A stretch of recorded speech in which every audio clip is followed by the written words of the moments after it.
C'est parti. Est-ce qu'on m'entend bien déjà dans le chat ou pas? On Est-ce que attend tout les le monde m'entend ou réponses. pas? Ah bah on remercie Elliot, la mascotte de la JAVCM d'ailleurs, qui a fait son apparition sur le live. Merci beaucoup Parfait, de nous rejoindre. alors, donc là normalement c'est bon, on nous entend. Normalement, il n'y a pas de souci, on va attendre confirmation, mais normalement c'est bon. Il y a un petit décalage, Par- donc... Parfait, donc là, bienvenue à tous dans la première édition du côté de la Pro B. Donc une émission qui est réservée à 100% pour la Pro B, contrairement à notre émission initiale qu'on avait au tout début qui s'appelait French Talk, qu'on avait une chronique qui était dédiée. Là, on a une émission carrément qui est réservée uniquement pour cela. Donc ravi de vous retrouver. Je suis en compagnie ce soir de Antoine et Marty. Salut Salut à les gars. tous. Et on a le pauvre petit Flavien qui est coincé dans un bus de la RATP et qui ne pourra pas être avec nous ce soir, puisqu'il est coincé et le Parisien quoi, qui ne pourra pas être avec nous ce soir et défendre Paris, mais on va essayer quand même de mettre, de mettre en avant Paris, puisqu'ils ont fait plutôt une bonne semaine, tout comme Lille ou tout comme Quimper. Et on va commencer tout de suite, si vous le voulez bien, avec les news de la semaine.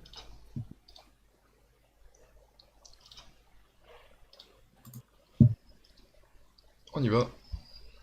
Et pour les news de la semaine, on en a trois, on en a choisi trois. Alors dites-moi ce que vous en pensez directement dans le chat. Est-ce que pour vous c'est une bonne ou une mauvaise idée? Mais on va en discuter ensemble déjà avec Antoine et Marty. Pour la première news, c'est un certain Ferdinand Prénom qu'on connaît bien dans le championnat de France, puisqu'on l'a vu évoluer notamment à Dijon, Antibes, Boulogne, hier Toulon et Orléans et Rouen dernièrement, qui fait son retour en Pro B sous les couleurs du SLUC Nanty. Voilà, est-ce que un de vous deux veut en dire un petit mot sur cette arrivée? Ouais, bah je vais tout de suite enchaîner. Je trouve que ça va commencer à être difficile là pour Nancy, même si c'est une arrivée d'un joueur qu'on connaît bien dans le championnat de France. C'est quand même la troisième blessure dans le secteur intérieur après Tyrande Latibaudière, Vincent Van et donc Bastien Vautier qui en plus s'est fait les croiser, me semble-t-il. Donc, alors on a un nouveau follow, donc je ne lirai pas le pseudo bien évidemment de ce follow. Donc ouais, ça fait beaucoup de blessures à l'intérieur et il va falloir vraiment réagir et ça va être difficile, surtout que Nancy est dans les premiers rôles, premier au championnat, hein, bon, on va voir la réaction, on va voir si Ferdinand Prénom sait s'adapter à l'équipe nancéenne. Ouais, parce que comme tu le disais, c'est vrai que c'est le troisième joueur dans le secteur intérieur qui se blesse. Et on avait eu une très bonne début de saison de Tyrande Latibaudière. Vincent Van, a priori, il est out jusqu'à la fin de la saison. Et c'est Bruno Singilamata qui est arrivé en renfort pour remplacer Vincent Van.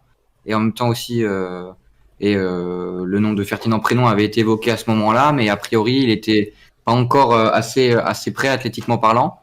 Et donc ce second blessé, malheureusement, on dit souvent que le bonheur des uns fait le malheur des autres, ou l'inverse. Bah là, Vautier s'est blessé quelques semaines après, et forcément, Ferdinand Prénin était un petit peu plus affûté et prêt pour la compétition. Faut pas oublier quand même que c'est un joueur qui a pas joué au basket au niveau pro depuis sa saison à Rouen, donc c'était 2018-2019, il a raté 2 saisons. Donc une arrivée qui, je pense, va faire du bien, parce que ça va apporter de la densité dans la raquette, mais malheureusement, ça reste quand même un cran en dessous de ce que pouvait faire Bastien Vautier, qui réalise saison après saison, et qui confirme qu'il est un pivot français à haut potentiel, en tout cas dans le championnat de France. Pro B ou JP Elite. Je sais pas si Marty, tu veux rajouter quelque chose? Risqué parce que comme tu l'as dit, ça fait 2 ans qu'il n'a pas joué. Après, Prénom, on le connaît, il est doté de très bonnes mains. Donc à voir ce que ça va donner du côté de Nancy, mais c'est clair que par rapport à Vautier, c'est un petit cran en dessous, quoi. Mm. À voir. Et Nancy qui est premier de la Pro B quand même, hein, devant Saint-Quentin et Quimper. Donc il réalise plutôt une excellente début de saison avec François Perronnet aux manettes. Et on va passer par contre à une toute autre équipe qui occupe une place beaucoup moins élevée dans le classement, c'est Antibes, qui a signé un nouveau joueur une fois de plus. Il y a encore une arrivée à Antibes, c'est pour ça que on a mis ce titre-là. Donc c'est Paulius Dambroskas, qui est un meneur de jeu et qui vient remplacer, qui est le pigiste médical de Ali Traoré. T'as de la Parce qu'on chance. avait eu, Je me permets, t'as de la chance. Tu t'es entraîné lundi dernier avec les noms lituaniens pour le C'est ça, flashback et là on te remet dedans directement quoi. Ça c'est beau. ouais, c'est le meneur lituanien, donc on commence à avoir l'habitude de la Lituanie. Et il arrive en renfort à la place donc de Ali Traoré qui était écarté des parquets suite aux blessures au genou. On avait déjà eu un premier renfort avec Temi Dayo Youssouf qui est arrivé à la place de Doucouré. Donc ça fait 2 renforts successifs et lui sera là jusqu'au 31 mai. Donc a priori il jouera une bonne partie de la saison mais pas jusqu'au bout. Et pour ceux qui trouvent que ce petit nom leur dit quelque chose, c'est bien normal puisqu'il a évolué une saison sous les couleurs d'Aix-Maurienne en Pro B en 2016-2017. Où il avait fait 25 matchs, il tournait à 11,2 points et 3 passes de moyenne.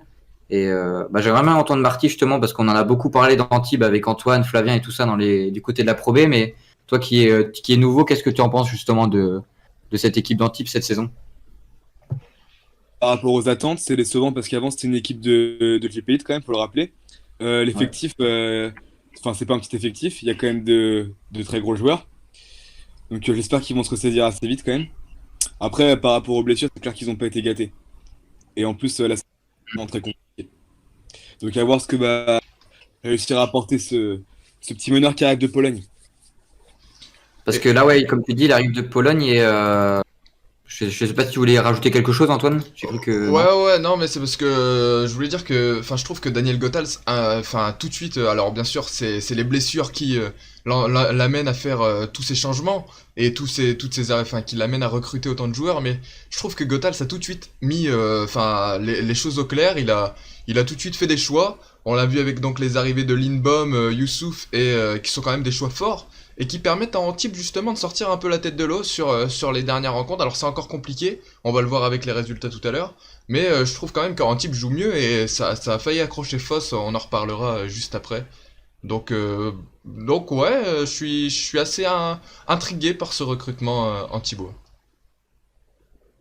Et pour terminer, oui, il vient donc aider Gédéon Pitard pardon, sur le poste numéro 1, qui était occupé par Gédéon Pitard en première option et Vincent M. Salem en deuxième option. Donc Vincent M. Salem qui est un jeune joueur du centre de formation et qui malgré le contexte, a réussi quand même à faire quelques beaux matchs, même si on se doute bien que il pourra pas non plus prendre 15 minutes par match. Ça reste un jeune joueur qui a encore besoin d'expérience pour afficher un bon niveau à ce niveau, mais en tout cas c'est un jeune qui promet à l'image d'un autre jeune aussi, Sean Tanner, qui est assez intéressant sur certaines séquences, je trouve.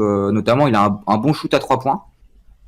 Et voilà pour cette actu-là. Et je propose qu'on passe ensemble à la troisième actu, celle qui concerne le All-Star Game Pro BN1 et qui pourrait avoir lieu au Sable Vendée. Alors ça serait en partenariat avec le Pro M Media, donc le média qui a été lancé il y a de nombreuses années déjà par Hervé Tengoua. On voit aussi Mike Totti et récemment Antoine qui s'occupe de débriefer la N1. J'imagine que Marty, toi qui connais bien la N1, tu commences à savoir un petit peu qui est Pro M Media, qui commence à avoir une belle impact en tout cas au niveau de la NM1. Là cette année, vu que avec le contexte, Prime Media, ils ont eu moins de matchs quand même, parce que les clubs commencent à fournir leur propre live. Par exemple, nous au Havre, où moi je commente les matchs, on fait nos propres lives, et il y a pas mal d'équipes qui font pareil. Et là, du coup, pour revenir sur l'info principale, en fait, ils veulent organiser un All-Star Game N1 Pro B au Sable d'Olonne. Donc l'équipe, là, on entendait une petite précision, on va dire, du vice-président du club, Nicolas Seferiadis, au Journal des Sables, qui disait que il faut se faire connaître un peu plus dans le monde du basket, que l'on sache jouer les Sables d'Olonne et à quel niveau évoluent les Sables Vendée. Que c'est vrai que cette année, ils vivent une saison un petit peu compliquée pour leur arrivée en National 1. Ils n'avaient jamais connu ce niveau. Donc franchement, c'était compliqué cette saison sur certains matchs. Et ils sont actuellement, il me semble, dernier de la poule, ou en tout cas dernier ex-aequo avec Vanves dans la poule A. Mais ça serait toujours sympa de voir un All-Star Game Pro B N1, même si je comprends pas vraiment l'utilité de mélanger les deux niveaux. Je sais pas ce que vous en pensez. Hop, Merci. Bah non, c'est surtout que sans vouloir être pessimiste, sur une période aussi compliquée, déjà où on a la difficulté de faire venir ne serait-ce que des journalistes et des spectateurs dans les salles, organiser un All-Star Game avec qui comporterait les équipes de Pro B et les équipes de et je me permets juste de couper mon propos. Cobal qui s'est abonné à la chaîne. Bon bah big up bien sûr à Cobal qui n'est pas là aujourd'hui euh, avec nous. Donc mais juste je voulais finir là-dessus, après je te laisserai Étienne t'occuper de ça. Euh, Organiser un All-Star Game avec la Pro B et la Nationale 1 dans un contexte aussi particulier, déjà que ça me semblait difficile cette année d'en faire un de National 1, sachant qu'on a vu par exemple le All-Star Game officiel de Jeep Elite et de Pro B qui ne s'est pas déroulé. Ça me semble un peu ambitieux, et sans vouloir être pessimiste, je suis pas très confiant envers ce que ça peut donner. Alors je leur souhaite évidemment de réussir une fois de plus, parce que c'est vrai que les années précédentes c'était plutôt pas mal. Je leur souhaite de réussir une fois de plus ce projet, mais cette année je pense que ça risque d'être quand même compliqué. Ça serait pour le 27 juin. Je rajoute juste une chose et après je te laisse la part. Vas-y Marty, tu voulais dire quelque chose aussi. Je trouve ça pas très logique de manger la Pro B et la N1, sachant que déjà pour le vrai All-Star Game qui a lieu à Bercy, en général, les joueurs de Pro B sont pris que pour les concours de dunk. Donc je vois pas pourquoi on mélangerait la N1 et la Pro B, sachant que la marche est déjà immense entre les deux divisions. Mis à part quelques équipes, bah, Caen, Saint-Vallier, Le Havre aussi, Toulouse aussi, il n'y a pas beaucoup d'équipes qui pourraient rivaliser, hein. Donc même si après c'est pas toutes les équipes entières, ça me paraît un peu ambitieux effectivement. En tout Mais cas, surtout que là, non mais je disais c'est du pain béni un peu pour Marty là, parce que du coup il va être parfait sur la Pro B, sur la nationale là, c'est si on peut l'envoyer aux commentaires si jamais il y en a un, là il va se régaler. Envoyez-moi. et là pour une petite précision, donc la première édition devrait hein, parce que je pense que devrait avoir lieu le dimanche 27 juin. La première question, c'est les contrats. Au final, en général, ils s'arrêtent avant. Le 15 juin, déjà, on aura eu plein de matchs. Est-ce qu'il y a vraiment des Américains ou des étrangers qui voudront rester jusqu'à la fin du mois de juin pour disputer un All-Star Game? Je suis pas sûr. De deux, je pense que la N1 devrait se concentrer plutôt pour faire un Final Four ou des playoffs dans une sorte de bulle à un seul endroit pour ajouter un petit peu de suspense à cette fin de saison d'N1 plutôt que de commencer à s'imaginer créer un All-Star Game. Après, ça partait plus de l'initiative de Pro Media, mais moi, je préférais avoir une petite bulle sanitaire pour la N1 et faire des phases de playoff. Voilà. Déjà, Est-ce qu'on passe sans parler de noms de joueurs en particulier, demain on reçoit Poncherry et il y a déjà des joueurs qui sont partis. Les clubs commencent déjà à couper des joueurs. Donc franchement, pour un All-Star Game de N1, je vois pas comment tu pourrais réussir à conserver les grosses stars. Si c'est pour se retrouver des mecs qui sont remplaçants dans l'All-Star Game, ça sert à rien. Donc, et comme tu disais, par rapport au Final Four et même à la phase 2, ce serait un peu égoïste pour des équipes qui auraient pu monter grâce au playoff et à la phase 2. Enfin voilà, moi je trouve un peu bête. je crois qu'on a tous à peu près le même ressenti, en tout cas, messieurs. Et c'est parfait, on va pouvoir passer aux résultats de la semaine. Qu'est-ce que tu avais Non, je disais chose à juste rajouter? on peut passer le bonsoir à Edern qui nous a rejoint sur le live. Voilà. Salut Edern.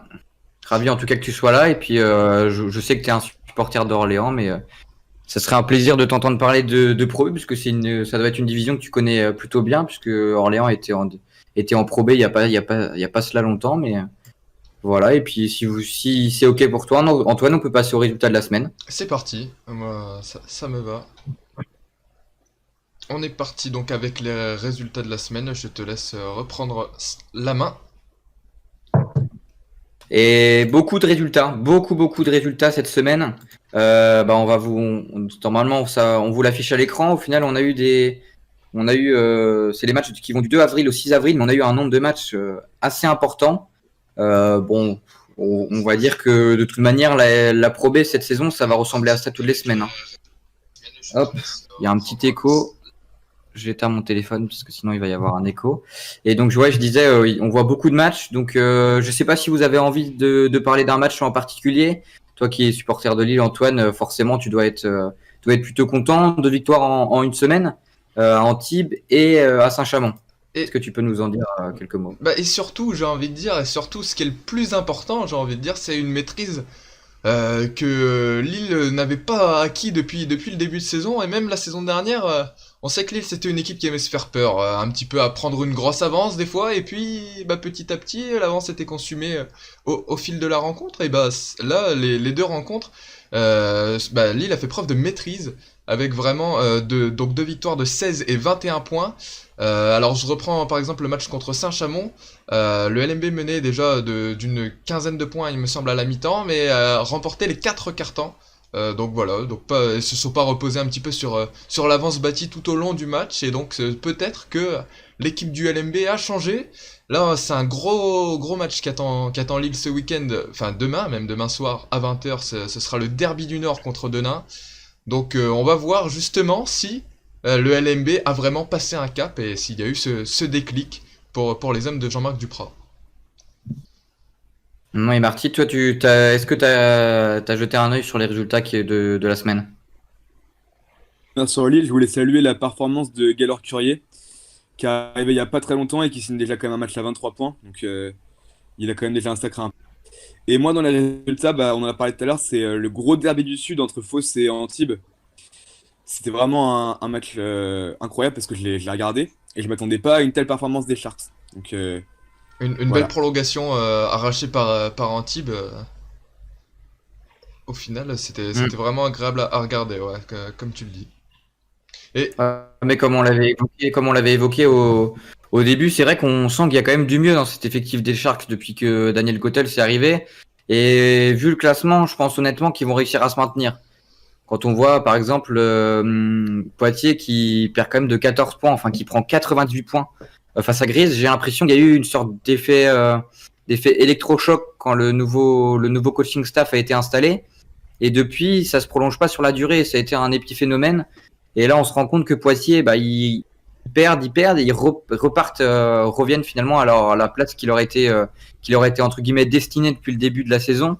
La dernière place, et Aix-Maurienne aussi a réalisé un bel exploit qui va beaucoup compter pour le maintien face à Blois où ils ont gagné de 7 points, mais ensuite ils ont perdu de 7 points encore une fois de 7 points contre Denain.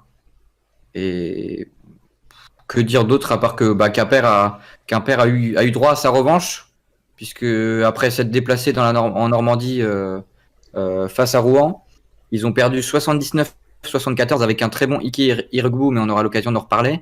Et au final, retour à Quimper le lundi et victoire de Quimper de 12 points.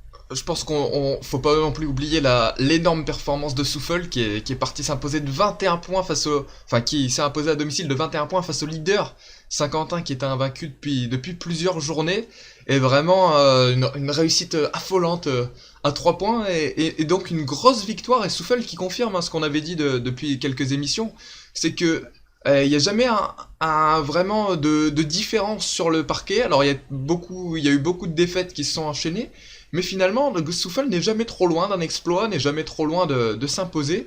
Et là, c'est Saint-Quentin qui en a fait les frais, vraiment, et Souffle qui a surnagé face au SQBB. Donc félicitations à eux pour avoir battu le leader, qui est d'ailleurs deuxième désormais, derrière Nancy.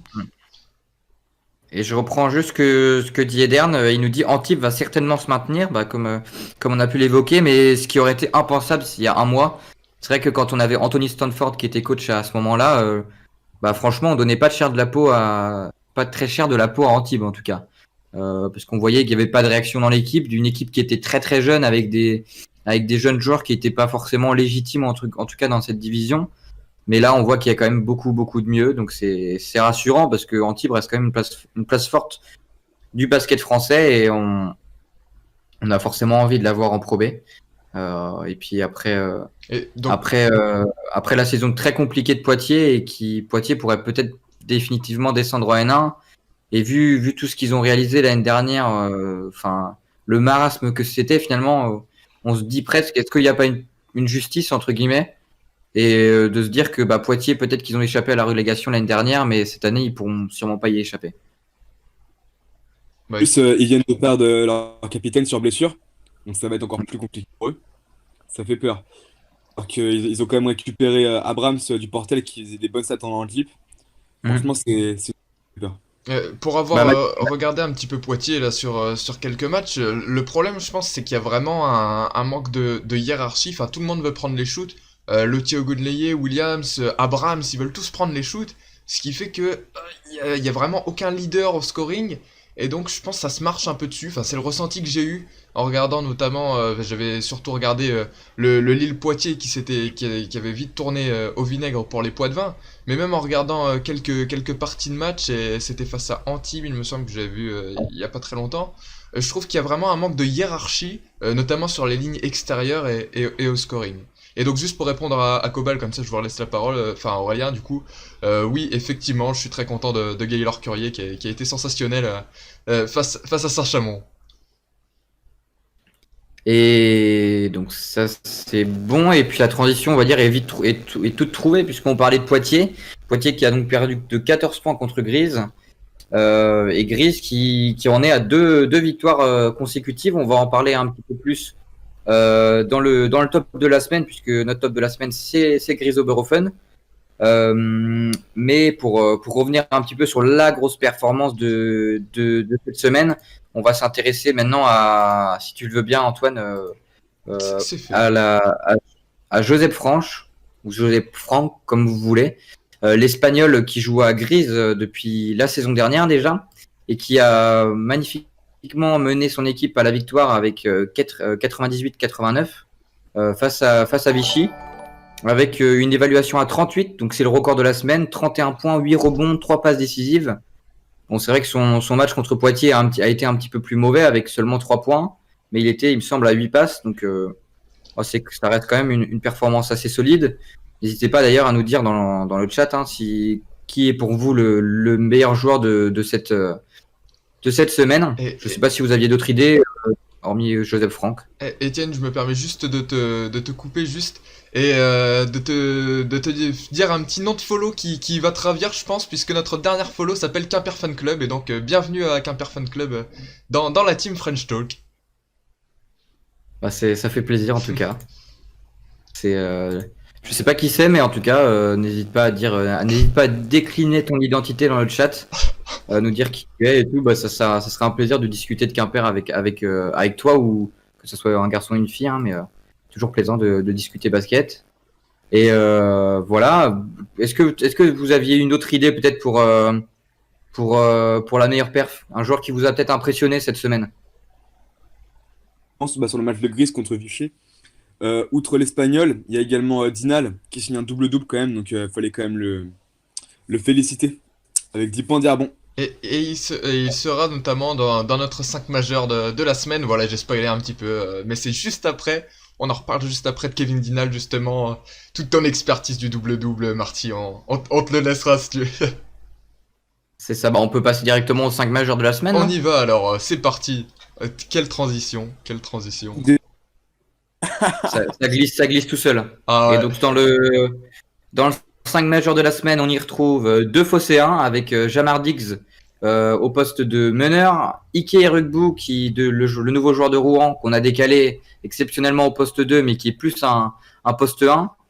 Niklas Kanner-Medley, donc le deuxième phocéen au poste 3. David Remseye pour une raquette 100% française, avec Kevin Dinal dont tu nous parlais à l'instant, Marty. Je sais pas si tu veux développer un petit peu plus sur ce joueur. Joueur qui est habitué à signer quand même des belles perfs, c'est un ancien joueur de JP Elite, faut quand même le rappeler. Donc c'est pas très surprenant, c'est comme Ramseyer, pour moi c'est un très bon joueur aussi. Et c'est une équipe, si imaginons ce serait une vraie équipe, cette équipe-là, elle serait très très fortement candidate pour la montée.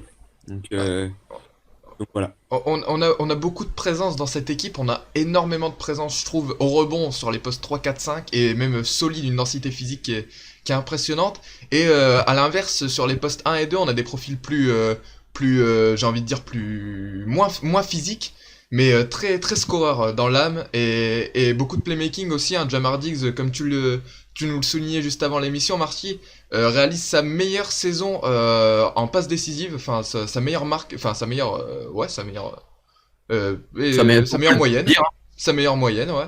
Et donc Aike Iroegbu, pardon, qui réalise vraiment une super entrée en matière en Pro B, lui qui est arrivé à Rouen en début de mois dernier, qui a commencé à mi-mars ses rencontres, et qui est sur un rythme assez soutenu. Alors, outre la défaite à Quimper, où il a été un petit peu plus discret, ou en tout cas il a moins été efficace au shoot, il a fait très très mal, notamment je me souviens du match contre Paris où il plante les shoots limite pour l'emporter, quoi.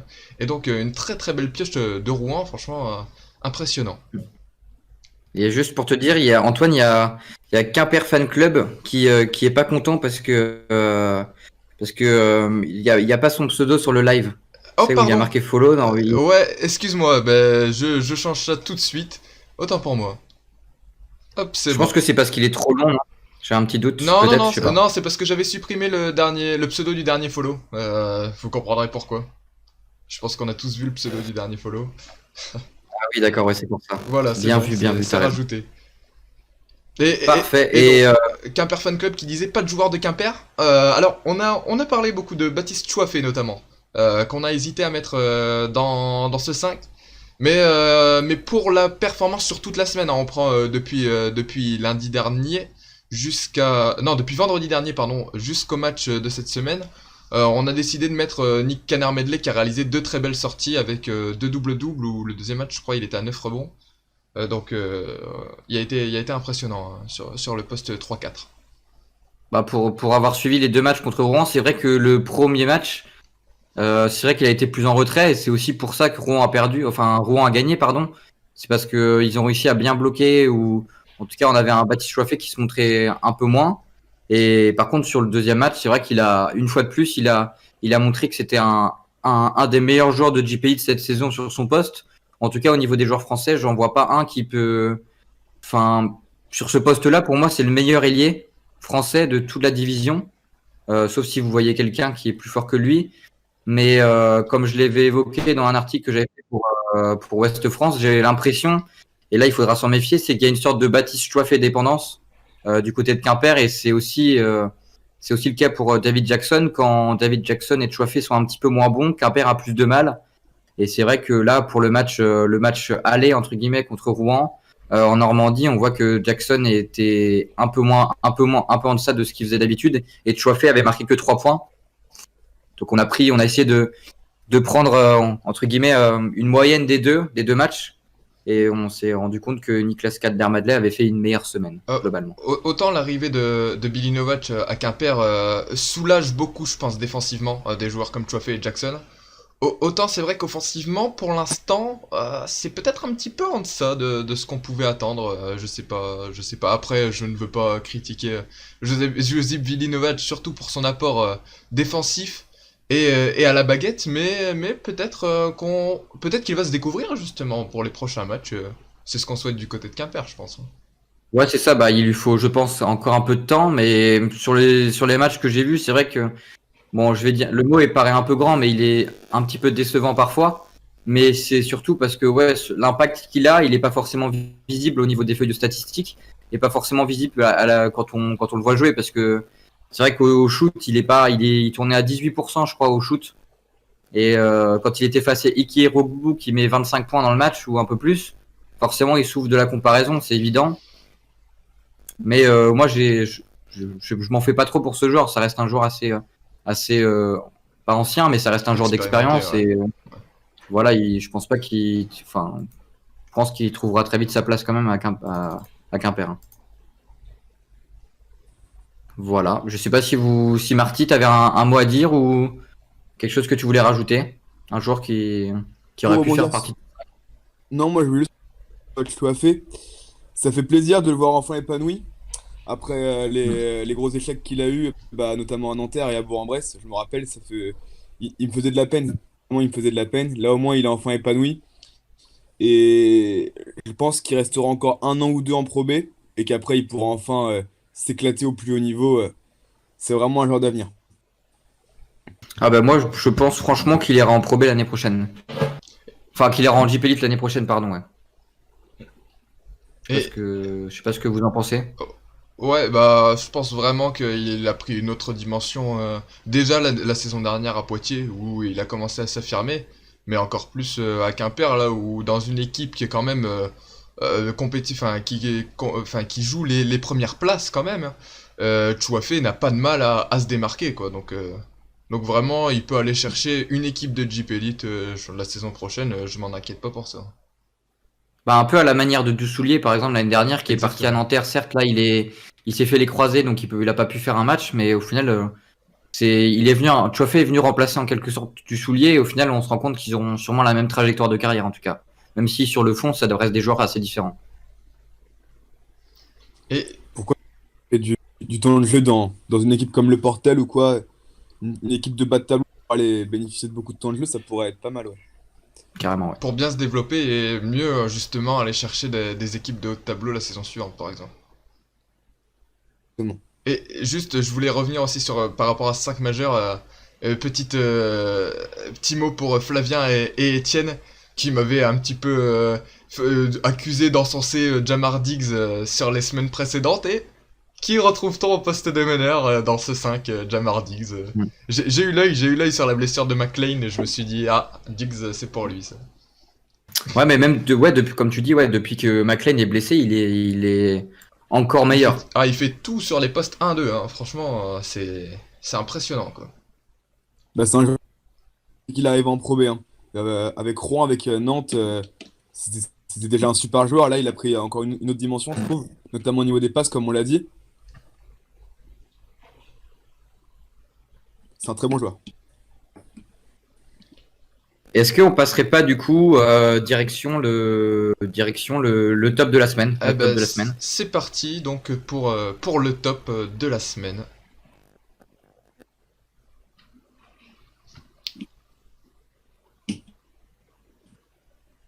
Vas-y Étienne. Parfait, bah, le top de la semaine cette semaine, alors ça peut paraître surprenant, hein, parce qu'on les a tellement un peu décriés entre guillemets depuis le début de la saison. Mais notre top de la semaine cette semaine, c'est Grise Oberhofen, qui reste sur une. Là, on voit Kevin Dinal et Brandon Edwards à l'écran. De belles marmules en tout cas qui font beaucoup de bien sur les postes 3, 3, 4, 5, au poste, au poste 3, 4, 5 du côté de Grise. Et pourquoi on a souhaité parler de Grise, bah, c'est surtout qu'ils sont sur une excellente dynamique. Bon, quand on voyait leur début de saison, c'est un peu comme Antibes, on se disait non, vu comment ils sont partis, ils vont jamais se maintenir. Et bah finalement là, ils sont sur 4 victoires sur les 6 derniers matchs. Et donc ils sont à 5 victoires pour 9 défaites au total, hein. Qui veut, qui veut, en- qui veut faire des louanges à Grise pour une fois? Souligner que le petit problème dans cette équipe, il y a énormément de changements d'effectifs. Il y en a beaucoup trop. C'est sûrement pour ça qu'au début de saison, c'était un petit peu compliqué pour eux. Là, ça se stabilise et on le voit bien, même s'ils ont été pas de Poitiers qui est dernier du classement, c'est quand même une équipe de plus 14, donc voilà. J'espère que enfin, qu'ils pourront se maintenir. Ils méritent pas de descendre pour moi. Euh, ouais, je vais pas vous cacher que je les avais, enfin pas enterrés loin de là, mais au moment de la blessure de Amanze Ikedze avec le Nigeria, qui était en vraiment bonne forme, je m'étais dit que ça allait être très très compliqué pour Gris, surtout de remplacer, enfin de faire venir un pigiste à son calibre ou de trouver des solutions pour le remplacer. Et finalement, donc on va parler justement des deux arrivées, Filip Adamovic et Maï Kovacevic, qui ont fait beaucoup de bien à cette équipe.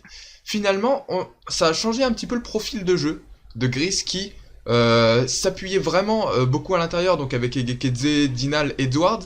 Et là, je trouve que justement, on les sollicite peut-être moins à l'intérieur, mais on leur offre plus de possibilités, plus de paniers faciles, tant les menaces extérieures sont présentes, notamment donc avec les arrivées, même avec Jeff Kebe et Joseph Frank dont on a parlé juste avant. Ouais, mais par rapport à Gris, c'est vrai que comme tu l'avais dit, le fait que Amanze Ekedze se soit blessé, il y avait déjà 15 contrats qui avaient été signés. Enfin, en gros, pour faire simple, ils sont arrivés à la limite, ils peuvent plus signer aucun joueur pro là, c'est terminé. Euh, c'est vrai que les deux dernières recrues, donc Maj Kovacevic et Filip Adamovic, sont plutôt des belles recrues. Ils font du bien. Normalement, ça doit s'afficher à l'écran. Les stats, c'est 9,4 points, 2,4 rebonds, une passe décisive et 6,4 d'évaluation pour le Slovène. Et Filip Adamovic, donc il est à 11,7 points, 2,3 rebonds, 6,3 passes et 13,7 d'évaluation. Et il est, si je dis pas de bêtises, j'ai un doute sur sa nationalité. Je sais pas si un de vous deux peut m'aiguiller là-dessus, mais il me semble qu'il est monténégrin ou quelque chose comme ça. Je t'avoue que tu me poses une colle, Étienne, là-dessus. Si tu Hop, peux je vais vérifier chercher ça, ça. histoire de ne pas dire de bêtises. Alors, je réagis juste au message là dans le chat. Gris, pas terrible. Bon, Gris qui est quand même à 4 victoires en 6 matchs, et une victoire contre Rouen, une victoire contre Vichy notamment. Et même contre Lille, qui était une des équipes en forme aussi, donc c'est pas mal en ce moment. Il y a des fans de Gris ici. Quelqu'un est fan de Gris ici en particulier ou... Bon bah je pense que Pas trop. vous avez votre réponse. Et Quimper fan Club qui a utilisé une dédicace pour Matisse. Et bah voilà, on fait une dédicace à Matisse. Voilà, avec 50 points de chaîne, vous pouvez aussi utiliser vos points de chaîne pour faire notamment des dédicaces. Voilà, donc sinon vous pouvez juste faire voilà une petite dédicace et on vous en fait une à vous. Donc pour 50 points de chaîne. Et on remercie Jérôme Cazeneuve qui vient de nous rejoindre et qui vient de follow. Je pense ne pas me tromper sur le pseudo. Merci beaucoup. Bienvenue. Parfait. Et donc tu vas pouvoir nous rejoindre d'ici quelques instants. Yes. Et juste pour faire une petite précision, donc Adamovic, il vient de Bosnie-Herzégovine. C'est ça. J'avais un petit doute, mais c'est Bosnie-Herzégovine.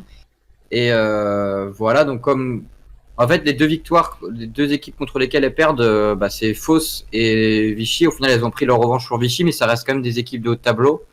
Et Rouen, Lille et Poitiers, ça reste des équipes du bas de tableau. Au final, si en Pro B on veut se maintenir, il faut davantage battre en tout cas les équipes qui sont à la bataille avec eux plutôt que les grosses teams. Donc c'est ce qu'est en train de faire Grise. Même si je trouve que leur jeu dépend beaucoup de leur adresse. Ça reste une équipe qui joue beaucoup en ce qu'on appelle run and gun, donc avec beaucoup de rythme. Et forcément, quand on a un effectif qui est pas très bien huilé, avec des arrivées récurrentes, on a du mal à se trouver entre guillemets. Et il y a beaucoup de balles perdues, c'est une des conséquences. Là, on voit que c'est quand même beaucoup mieux. Ce qu'a fait Ludovic Pouillard depuis 2-3 matchs, c'est pas trop mal. Même si je suis pas un grand fan de ce coach-là, mais on est obligé d'admettre que ce que fait Grise depuis quelques matchs, c'est pas mauvais du tout, quoi. Eh bien, messieurs, je vous propose peut-être qu'on passe au flop de cette semaine en attendant notre invité de la soirée. On est parti sur le flop, Étienne? C'est parti pour le flop et on va parler de Vichy Clermont. On va quand même... Ouais, c'est vrai. Comme dit Eder, de la 13e à la 18e place, les deux descentes seront là. Moi, je parie plus sur Poitiers et Aix-Maurienne parce que Grise, comme je dis, se ressaisissent un petit peu, donc à la manière d'Antibes. Il y a des meilleures choses qui sont produites par l'équipe. Et donc, pour parler du flop de la semaine, on va s'intéresser à Vichy qui occupait l'une des premières places du championnat il n'y a pas si longtemps et qui se retrouve avec un bilan pratiquement à l'équilibre, 8 victoires et 7 défaites. Et surtout 3 défaites dans les 4 derniers matchs, pardon. Oula, j'ai un petit peu du mal. Et Nancy, c'est la première défaite 107-83, sans prendre 107 par Nancy, faut quand même le faire. 89-98 face à Grise, comme on l'a dit, même s'ils ont gagné le match aller. Et une défaite tout récemment contre Paris, en début de semaine, ce week-end, face à Paris, donc 95-84. Alors, et oui. Non, je disais, les défaites face à Nancy et Paris ne sont... Enfin, sur le papier, on peut se dire, bon, perdre contre Nancy et Paris, c'est pas non plus dramatique. Mais perdre contre Nancy de 24 points, sachant que Nancy était déjà diminué à l'intérieur un petit peu. Et perdre contre Paris en ayant mené de 10 points, en menant 10 points à la mi-temps, 8 points à la mi-temps, pardon. Et puis en ayant mené vraiment longtemps dans le match. Bon, on sait que enfin, c'est Paris qui a vraiment bien réagi derrière, mais ça montre qu'il y a peut-être un problème défensif. Quand on voit les scores, 107 points encaissés, 96 points, 98 points, 95 points, ça fait beaucoup quand même sur 4 matchs. Ouais, c'est clair. Et je sais pas toi si t'as eu l'occasion de voir un petit peu ce que faisait Nancy, Marty. Vichy, au niveau des, enfin, par rapport au flop. Et faut quand même rappeler qu'ils ont encaissé presque 100 points sur leurs 2 derniers matchs. Ouais, il y a un vrai problème défensif, quoi. Et même depuis que leur meneur américain s'est blessé, ça tombe plus pareil dans l'effectif. Enfin, c'est inquiétant pour eux, sincèrement. La blessure de leur meneur, Justement, excellent, Hmm. Et justement, ce dont on voulait parler, notre grand titre, c'était deux blessures pardon, qui font très mal. Et c'est vrai que depuis que James Bateman et Johan Löfberg, donc le Suédois et l'Américain, sont sur le carreau, on a eu 2 nouveaux pigistes, Daniel Utomi et James Washington, mais on a cette impression-là qu'ils n'arrivent pas à les remplacer à 100%, parce que James Bateman, c'est quand même un sacré joueur. 17 points, 17,2 points, 2,8 rebonds, 4,3 passes pour 17,2 d'évaluation. C'était presque l'un des meilleurs meneurs du championnat depuis le début de saison. Et ouais, on ne peut que constater que depuis qu'il est absent, le numéro 5, il fait beaucoup de mal enfin, son absence fait beaucoup de mal à Vichy, et les remplaçants, pour l'instant, un petit peu de peine à les remplacer, ou en tout cas, même s'ils réalisent des statistiques plutôt convenables, ils n'ont pas le même impact, quoi. Et ce que j'ai remarqué par rapport à Bateman, tiens, tu en parlais, ce que j'ai remarqué, c'est que c'est un joueur qui a vraiment un gros talent de scoreur. Il est capable de marquer dans des situations, et même, je me souviens d'un match contre Nantes où, alors, il met juste un petit peu trop tard, mais il a failli mettre un buzzer qui était le buzzer de l'année.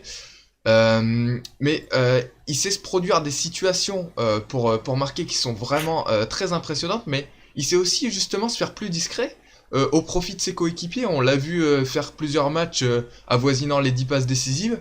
Et puis même scorant moins, mais en prenant moins de shoots justement, en laissant plus d'opportunités à ses partenaires.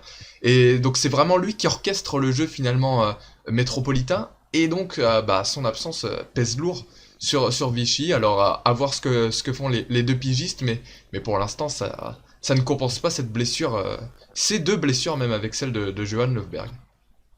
Mm. Et alors, juste pour reprendre un petit peu les messages qui sont donnés dans le chat, on a Edern qui nous dit Grise, Souffle, Saint-Chamond, Antibes, Aix et Poitiers, même si Antibes se maintiendra. Vichy va enchaîner le dur et le moins dur, comme il disait, et Aix, puis Saint-Quentin, Poitiers, Antibes, Denain et 2 fois Fos. C'est vrai que c'est un sacré programme. Et Quimper Fan Club se demandait tout simplement qu'est-ce que c'était la blague d'Étienne. Elle arrive, en gros, dès que vous avez 1000 points de chaîne, vous avez droit à une petite blague de merde. Elle est passée de ou ma pas part. Je pense qu'elle est passée. Ah oui, en effet, je l'avais même pas vu passer. Elle est passée Voilà. la blague d'Étienne, donc... Une petite blague que je vais vous dire tout de suite. Alors en fait, c'est tout simple. Que fait une lampe quand elle se fait agresser? Vous Vas-y. avez pas une idée? Non. Non, elle crie à l'aide. Bon, c'était le moment cringe de la vidéo. On est désolé pour ce moment cringe. Et juste pour terminer avec tous les messages du chat, d'ailleurs, si la blague vous a plu, n'hésitez pas à remettre 10 000 points de chaîne. Enfin, 1000 points de chaîne, pardon, ça fait beaucoup 10 000. Et il y a qu'un Fan Club qui nous dit qu'il vient de Pro B Actu, donc sans non plus lui faire grossir les chevilles, mais c'est Antoine qui s'occupe de Pro B Actu depuis plusieurs années déjà. Ça fait combien de temps que tu es à la tête de Pro B Actu? C'est la 3e saison que je suis vraiment régulier sur Pro B Actu, donc voilà, merci de venir de Pro B Actu, et puis merci de suivre, ça fait plaisir. On remercie Quimper Fan Club qui dit super nul la blague, et Edern qui dit Malaise TV, ça fait vraiment plaisir les gars. Et le problème c'est que bon, s'il se tape ça toutes les semaines avec 1000 points de chaîne, je peux vous dire qu'à la fin il va plus vouloir venir, le pauvre Etienne. Je sais pas si on m'a imposé cette idée là, moi j'étais pas forcément pour, mais on m'a imposé cette idée là. Alors, je ne sais pas, on a vu passer Jérôme Cazeneuve qui a follow la chaîne. Si tu es encore sur le live, n'hésite pas à rejoindre le Discord pour qu'on puisse passer à l'interview. Aurélien t'attend dans le salon, il est prêt à te recevoir. Donc si tu es là, n'hésite pas à rejoindre le Discord. Voilà, Etienne... Bah, c'est tout de mon côté. Pas grand chose à dire d'autre sur Vichy. La blague était pas très bonne apparemment. Euh, Euh, Normalement, je t'avais envoyé un lien sur Insta, Jérôme, où tu peux cliquer sur le lien Discord pour nous rejoindre. Donc, je sais pas si je pense pas que t'aies besoin de le télécharger, juste dans un navigateur. Je pense que ça marche. Mais si tu veux le télécharger, tu peux. Mais comme ça, tu cliques sur le lien et ça te fera rejoindre notre petit serveur où on est tous pour discuter ce soir. Donc, je sais pas si ça va pour toi. N'hésite pas à me tenir au courant. Voilà, je reviens juste dans un instant. Je vais chercher un truc et je reviens tout de suite. bah, on a perdu Étienne. En plus, j'ai obtenu 1000 points de chaîne, donc si je veux, je peux le remettre dans un moment cringe d'ici peu. Ouais, donc qu'est-ce qu'on peut faire? On peut faire le planning de cette journée qui arrive, une journée de Pro B qui va être lancée donc ce vendredi. Je me mets le planning sous les yeux et on peut regarder ça en attendant. On va entamer la journée. Ah oui, on entame la journée de demain avec une très belle affiche Marty. Il s'agit de Saint-Quentin-Fosse-sur-Mer en direct sur Sport en France. Le deuxième face au quatrième de Pro B. Ça c'est vraiment une affiche que j'ai envie de voir entre deux équipes très offensives. Je sais pas ce que t'en penses. Un très beau match, un très beau match de basket avec deux équipes qui jouent très bien.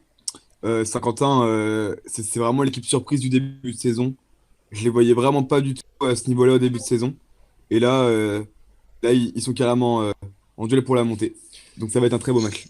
Et alors je ne sais pas, j'avais eu l'occasion de discuter avec quelques personnes du fan club de Saint-Quentin qui me disaient que Hugo Besson était sur le retour. Alors je ne sais pas s'il sera là demain pour le duel face à Foss, mais c'est clair qu'on aimerait voir deux effectifs bien remplis pour le match de demain. Alors il y aura toujours pas de Kevin McLean, je pense, du côté phocéen, mais bon, on risque d'avoir quand même un gros duel et ce sera l'occasion de voir le duel de meneurs entre deux des meilleurs meneurs de Pro B, Parker Jackson Cartwright et Jamar Diggs. Bah on peut continuer du coup, Étienne, bah, puisque tu t'es absenté pour aller prendre un peu d'apéro. Donc on fait le planning de cette journée de Pro B qui commence demain. Donc après Saint-Quentin-Fosse, je sais pas si t'as un petit mot à dire sur Saint-Quentin-Fosse ou si tu veux qu'on enchaîne. Je pense que ça va être un gros match. C'est vrai que au début de saison, c'était l'un des premiers matchs et on va dire que j'étais pas sceptique, mais c'est vrai que quand j'ai vu que Hugo Besson arrivait à Saint-Quentin, je me suis dit ah bah c'était plutôt une bonne nouvelle, mais je m'attendais à qu'il ait un rôle plus réduit. Et dès le premier match, il nous avait fermé notre bouche à tous. Je pense que c'est pareil pour vous et il s'était imposé presque comme un des meilleurs scoreurs de l'équipe et un des leaders de l'équipe et il avait failli permettre à Saint-Quentin de s'imposer et c'est vrai que depuis ce match-là, presque au début de saison, on se rend compte que Saint-Quentin n'était pas venu pour faire de la figuration et là ça nous confirme ce qui se passe actuellement, mais n'avait pas envie de rétablir le même exercice que la saison dernière, quoi. Eh ben, messieurs, je pense on va s'arrêter là pour l'instant pour le planning de cette journée de demain, puisque je vois que Jérôme Cazeneuve est arrivé sur le Discord. Donc bon, ça a été un petit peu, c'est vrai que bon, c'est toujours un petit peu particulier de revenir sur le Discord comme ça, mais c'est bon. Le voici avec nous, notre invité de la soirée, un invité de prestige pour ce premier soir de l'émission du côté de la Pro B. On dit bonjour à Marc qui vient d'arriver. Ouais. Juste pour te couper, Antoine, je vois qu'il y a Edern qui dit Saint-Quentin équipe ultra surprise. Cobal qui dit la patte Maë, c'est vrai que depuis il y a une vraie patte. Et si Saint-Quentin gagne ce soir, ce sera un grand pas vers la montée. Mais de ce que je sais, le fait qu'il n'ait pas de centre de formation, Saint-Quentin pourra pas forcément monter. Eh ben, c'est parti donc pour notre entretien de la soirée. On remercie Jérôme Cazeneuve d'être avec nous ce soir pour cet entretien. Bienvenue Jérôme sur French Talk. Bah merci. Je vais te laisser entre les mains d'Étienne, c'est lui qui va s'occuper de faire une petite interview d'une petite quinzaine de minutes ici, donc Étienne. Parfait, en tout cas merci Jérôme d'avoir accepté l'invitation, c'est un plaisir de t'accueillir dans l'émission. Bah, merci à vous. Et alors là sur le chat, forcément, tout le monde ne te connaît pas. Est-ce que tu peux te présenter très vite en quelques mots et dire qui tu es, d'où tu viens, où tu as notamment joué, et où tu joues maintenant? Alors, je m'appelle Jérôme Cazeneuve, j'ai 31 ans. J'en suis à ma 8e saison, je crois, d'affilée en Pro B. D'accord. Je suis originaire de banlieue parisienne et après, par la suite, dans le sud vers Perpignan. Et j'ai joué à Souffle en pro, Souffle, Denain, Bourg-en-Bresse, Rouen et maintenant Saint-Chamond. D'accord. Et là donc comment ça se passe cette saison du côté de Saint-Chamond au niveau des attentes par rapport aux objectifs qui étaient fixés en début de saison? Alors Saint-Chamond, la saison se passe pas comme espéré. On est en difficulté, on va dire. Hmm. C'est un club vraiment qui se structure, qui est en pleine ascension. Il y a la construction d'une nouvelle salle à venir pour, je pense pas la saison prochaine, mais la saison d'après. Les travaux ont déjà commencé. Il y a une aréna de 4200 places qui va être créée. Donc l'objectif du club, c'est clairement le maintien et que le club soit en Pro B au moment de la livraison de cette salle. Donc cette année, on avait comme ambition de se maintenir. On ne penserait pas que ça serait aussi difficile. Donc là, on est sur une sacrée série de défaites. On est clairement dans le dur. Donc on essaye de sortir la tête de l'eau. Et justement, il y avait un nouveau joueur qui est arrivé dans l'effectif à l'essai et qui finalement a été confirmé, c'est Takerei Idoji, c'est ça? Ouais, Ticket, Euh, Ticket. Il se fait Ticket, appeler ok, ça va, Ticket, ouais. ça marche. Et toi, du coup, t'as été arrêté pendant un mois. Déjà, t'as rejoué depuis, mais est-ce que au niveau de la blessure, ça va mieux? En fait, j'ai eu une déchirure au mollet. Donc c'est une blessure assez chiante parce qu'il y a beaucoup de récidives, donc il faut prendre des précautions. Lui est venu pour pallier mon absence et puis vu avec l'enchaînement des matchs et vu qu'il a apporté satisfaction au coach et au club, ils ont décidé de le garder. Avec les matchs tous les 3 jours jusqu'à la fin de saison, ça sera pas trop d'avoir des joueurs. On est 12, donc je pense qu'à ce niveau-là, ça va. Ensuite, moi, bah, je reprends. Donc là, c'était mon premier match de reprise. Comme un match de reprise, quoi, un peu difficile. Et c'est vrai qu'on entend beaucoup soit les présidents, soit les managers généraux ou des choses comme ça s'exprimer dans les médias par rapport au fait qu'il y a un enchaînement des matchs, mais on entend rarement les joueurs dire ce qu'ils en pensent. Toi, justement, est-ce que en tant que joueur, tu trouves ça dur d'enchaîner autant de matchs ou finalement, bah, la situation est exceptionnelle et il faut s'adapter?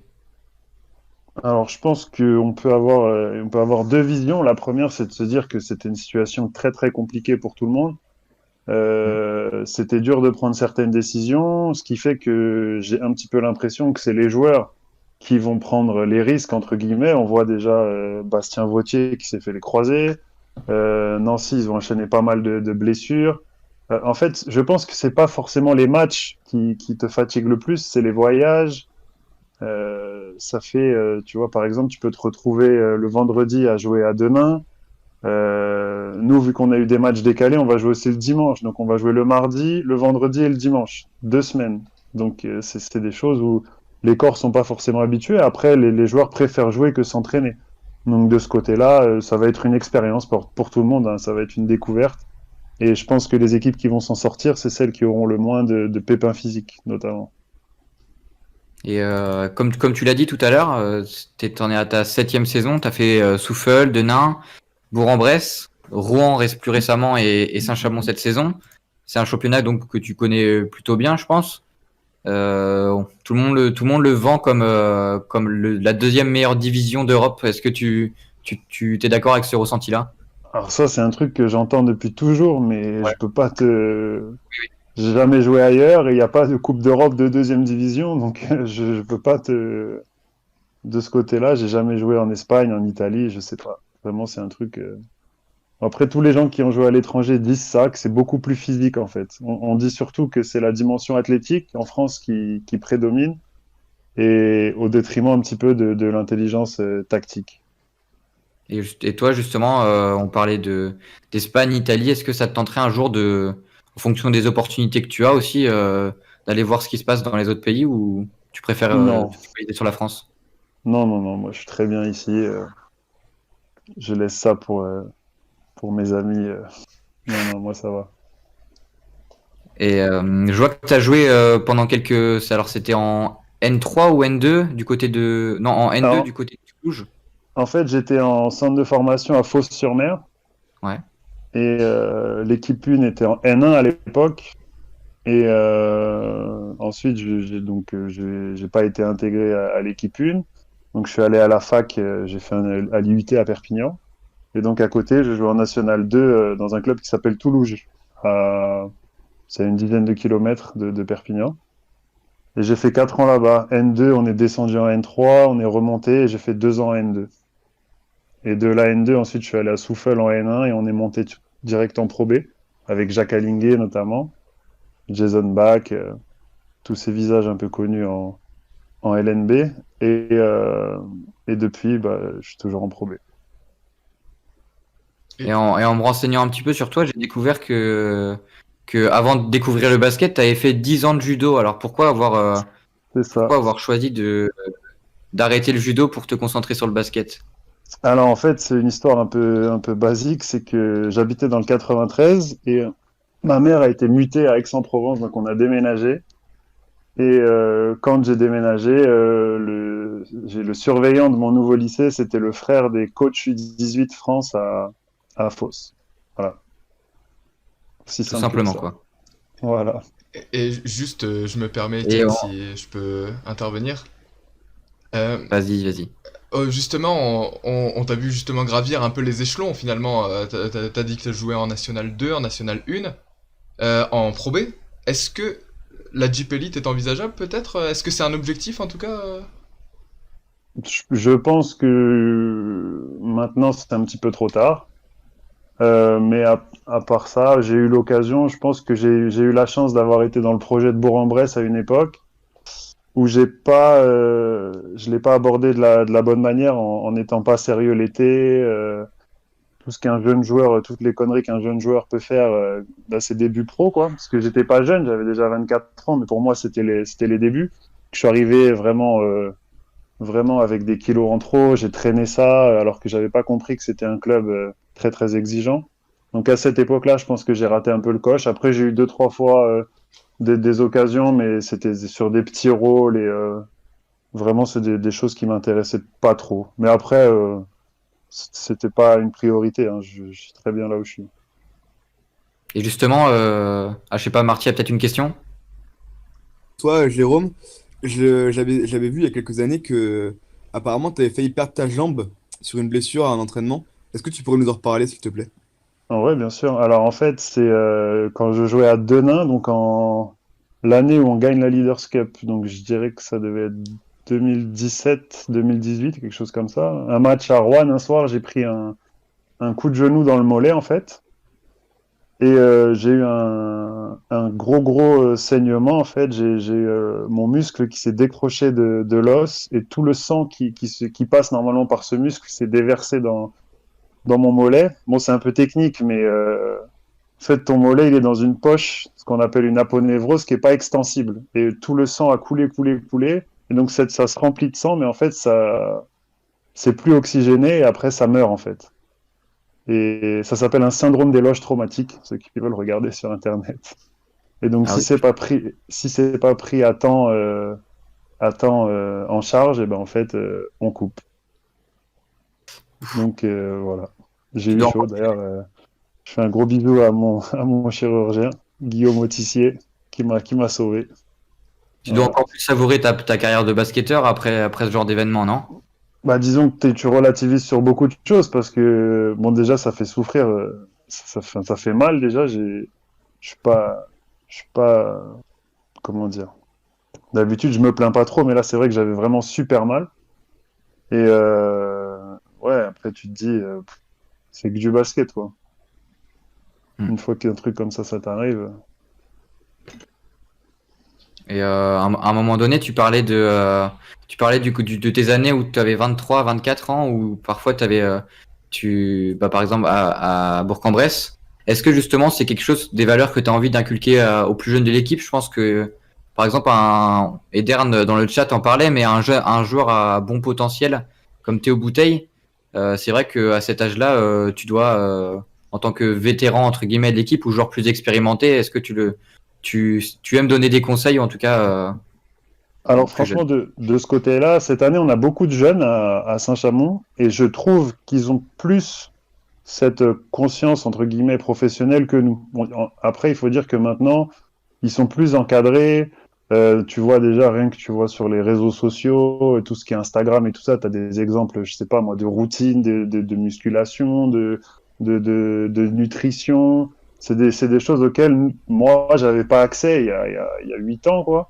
C'est des choses qui sont un petit peu nouvelles, je pense, mais vraiment de ce côté-là, les jeunes, puis surtout ceux qui sortent des centres de formation sont bien accompagnés. Après, ce qui fait la différence entre un jeune bon joueur et un jeune bon joueur qui va réussir, c'est qu'à un moment, il pense qu'à ça.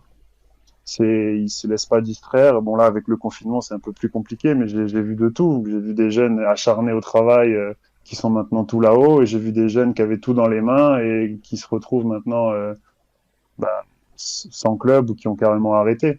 Donc, je pense que au-delà de tous les discours qu'on peut entendre des gens qui sont plus âgés dans une équipe, c'est vraiment la mentalité, l'envie de réussir et puis le travail.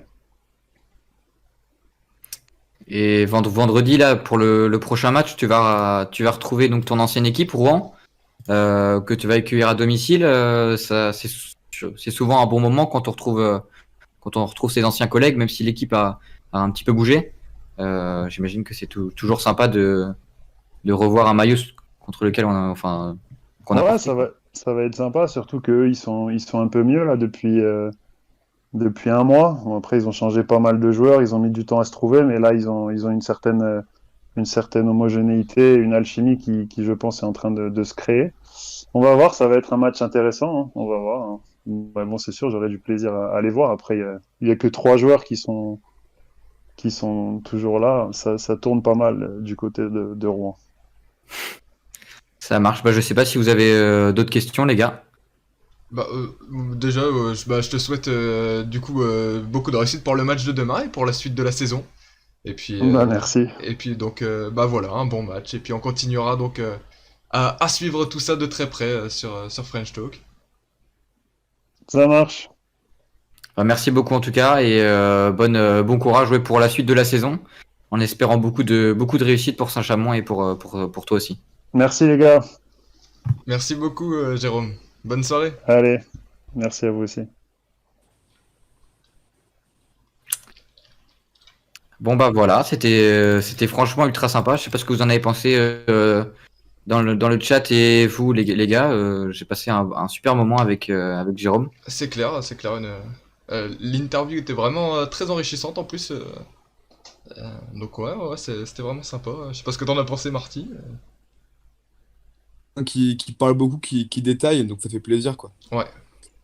Surtout l'épisode dont tu as parlé, la question, c'est vrai que moi j'en avais jamais entendu parler, mais c'est effrayant. Enfin, quand il raconte, c'est vrai que là tu te rends compte que tu peux passer des. Genre, je voyais Quimper Fan Club qui disait Washo, bah là je pense que c'est bien le mot, hein. Parce que franchement, Ça m'avait marqué, ça m'avait vraiment choqué. Et je voulais justement lui poser la question un jour s'il avait l'occasion, et là je l'ai eu, donc j'en ai profité. est-ce que tu l'avais vu en vrai ou enfin cet événement-là ou pas du tout? Et, du coup, bah, quand on m'avait expliqué qu'il avait failli perdre sa jambe, carrément, voilà quoi, Hmm. c'est tragique quand même. Ah bah clairement, ouais. En tout cas, ouais, la façon dont il en parle aussi, c'est assez intéressant. Donc, je sais pas ce que vous en pensez. Il y a Edern qui lui souhaite une bonne fin de saison. Et, euh, et pourquoi n'avez-vous pas parlé de Pau et Nanterre ce soir? C'est vrai que pour la Pro B, on n'a pas parlé de Pau et Nanterre ce soir pour l'instant. Vous, vous Très êtes, bon commentaire d'Edern. vous êtes un petit peu, vous êtes des snipers même sur le chat. En fait, on dit que Flavien et Etienne, c'est un peu les snipers des émissions, à mettre des balles perdues, tout ça. Mais dans le chat, vous êtes pas mieux, hein. Vous n'hésitez pas à tacler. J'espère que Marty, tu vas rester dans mon camp plus tempéré pour la suite des émissions. Alors qu'il y a une petite info pour Nancy qui vient d'avoir un nouveau pigiste médical pour Tyran de la Thibaudière. Donc cette info-là nous vient de l'Est républicain, puisque c'est un certain Omari Gudul qu'on avait déjà vu à Blois il y a pas si longtemps, Qui avait fait qui un va faire excellent son arrivée. passage. Très, C'est ça, c'est un très bon pivot. joueur un peu dans le même style que. Enfin, moi, pour l'avoir vu jouer, c'est un joueur assez athlétique quand même, comme garçon. Donc, j'ai vraiment hâte de voir ce que ça donne. Là, avec un nouveau renfort de poids, il densifie encore un peu plus la raquette.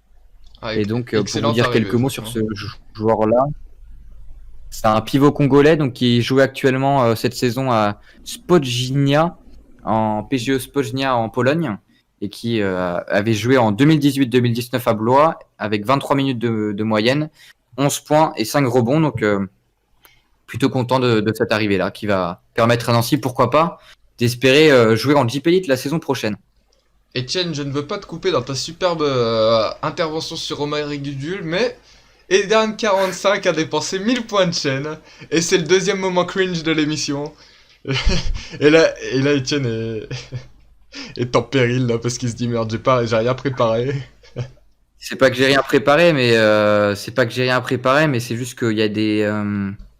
Ça dépend. Si... Non, fais pas de trash, s'il te plaît. Merci. On va éviter de se faire ban pour une blague d'Etienne, s'il vous plaît. J'en ai une petite, mais elle est mignonnette, mais elle va être. Vous allez encore dire que c'est de la merde, donc. Allez, vas-y. Honnêtement. Bon. C'est quoi le fruit préféré des profs d'histoire? Ah ouais, bah. Ouais. Les dates. Ah ouais, bah oui. Effectivement. Voilà. Marty qui veut son augmentation. Alors c'est à Aurélien qu'il faut demander les augmentations, Marty. Il faut rire en blague d'Aurélien, t'inquiète. Voilà pour cette blague. Bon, désolé pour ce moment cringe encore. Normal. Le pire, c'est qu'on a un petit peu de décalage. Donc là, j'ai pas encore vu vos réactions. Donc j'attends vos réactions dans le chat. Bon, en tout Qui cas, vont arriver dans quelques minutes, mais. on remercie encore Jérôme Cazeneuve qui sera le parrain du coup de cette saison 1 du côté de la Pro B. Donc merci à Aurélien lui. qui nous lâche un MDR, j'adore. Bah, Juste pour dire. je pense que les autres sont partis, hein. Les autres viewers sont partis, et je les comprends tout à fait. Voilà. Que dire à part que c'était une belle première émission. Malheureusement, Flavien n'était pas là, mais on le retrouve en compagnie de toute l'équipe dès la semaine prochaine. Et je pense que. Alors, juste, il y a le boss de French Talk qui nous a demandé. Je sais pas, tu lèves la main, Marty, ou pas du tout? Désolé. Non, mais je pensais que tu voulais dire un truc. Non, il y a le boss de Aurélien qui nous a dit qu'il allait vous mettre une petite pub à la fin du live. Donc c'est qu'une pub de 30 secondes, mais le fait de l'avoir en entier et de pas couper le live, ça nous soutient aussi, ça nous apporte un tout petit peu de revenus, mais pas grand chose, mais ça nous soutient déjà d'une certaine manière. Donc n'hésitez pas à rester et à visionner la pub que va vous lancer Aurélien dans quelques instants. Et je pense qu'on peut. Et on clôturera juste après ça. Oh, ou on Voilà, clôture on peut- maintenant et puis on peut clôturer maintenant. on clôture Non, et se dire au maintenant revoir et on tout de suite. laissera Aurélien mettre la pub. Si vous voulez nous soutenir, n'hésitez pas à la regarder, il y en a pour 30 secondes et puis après vous êtes tranquille. Ça nous ferait, Et ça nous après, ferait apéro, plaisir. quoi. Après apéro. Voilà, bon merci en tout cas Marty d'être venu pour ta première, j'espère que ça t'a plu. Vite. Et Antoine de ton côté, j'espère que tu reviendras, on aura l'occasion de te revoir de toute manière tout au long de la semaine, avec le lundi le flashback. On va pas encore vous spoiler qui on aura, mais mardi la libre antenne, mercredi French Talk le mag, et enfin le jeudi du côté de la Pro B. Voilà un sacré programme pour la semaine prochaine, donc on se retrouve tous très vite sur la chaîne de French Talk. Bonne soirée à tous. Salut à tous, bonne soirée.